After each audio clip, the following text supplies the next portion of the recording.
Hi, welcome to SBR Videos. I'm Peter Loshak. We are previewing Week 2 in college football. We're talking right now with returning guest Brandon Shively from EliteSportsPlays.com. We're going to cover Michigan and Notre Dame. Brandon Shively, thanks for being back with us. Thank you, Peter. All right, EliteSportsPlays.com. You know, Brandon, a lot of times I see like rankings of handicapper standings and all that. I see your name like top 10. A lot of the time, I've seen it for a few years now. How are things going at EliteSportsPlays.com? Yeah, Peter. After the first week of college, I went 4-2 against the spread. Nice. Thought we should have went 5-1. Had Arkansas plus the 18.5. You know, they had the game covered until Auburn scored a meaningless touchdown after a long weather delay. So yeah, another profitable start in college football. Ended the month with another profitable month. This week I have 3 plays dialed in on college, 3 on the NFL as well. So yeah, you can go to Elite Sports Plays, click on me, Brandon Shively. I have a 30-day package for $199. I'm going to give you the best of everything, college, NFL, with an in-depth analysis on all my games. Also included for the $199 will include 100 loyalty dollars that you can spend at Elite Sports Plays with myself or any other handicappers. I have 3 guys on there that all finished 60% or better in the NFL last year. TJ Pemberton, Chase Diamond, Vernon McCoy. So yeah, go to Elite Sports Plays, check us out, and hop on board.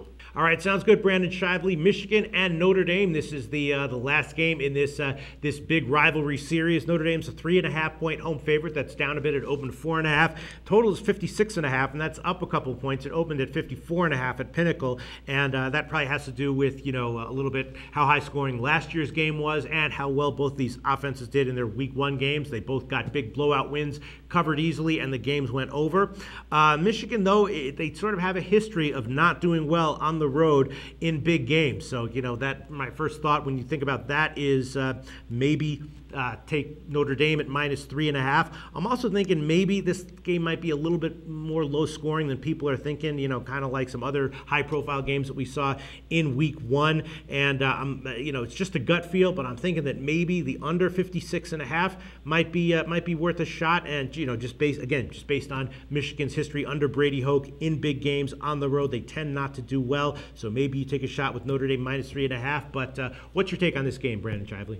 Peter, I like Michigan in this game with the 3.5. I really like them to win the game straight up. The 3.5, I don't see them losing by more than a field goal in this game.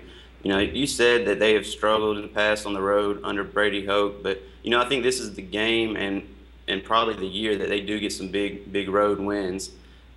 They got a new offensive coordinator in from Alabama, and, they've employed more of a downhill running game. They have 2 power backs in the backfield. They got Devin Gardner, senior quarterback, and they also have a big 6'5" receiver. He was a first-team Big Ten selection last year. He caught 3 touchdowns in the first game against App State. So they have plenty of offensive firepower. In this series, the underdog's 21-4 against the spread the last 25 meetings. So it's been a series dominated by the underdog. And Michigan's 6-2 straight up the last 8 against Notre Dame. The last time they played at Notre Dame was in 2012, and they actually lost 13-6. But I took a look at the game, and they outgained Notre Dame 299 to 239. They had 6 turnovers. It was 4 interceptions from Denard Robinson. So, he's gone. Gardner, I like his decision-making a lot better. I don't see him making these turnovers in the game. So, I think they'll have success with their offense, especially against a Notre Dame defense that they were only returning 5 starters this year, but since they had a couple academic suspensions, it looks like they only have 3 returning starters, only 1 senior on the defense. The defensive line's very young. They lost their top 2 guys that led the team in sacks from last year.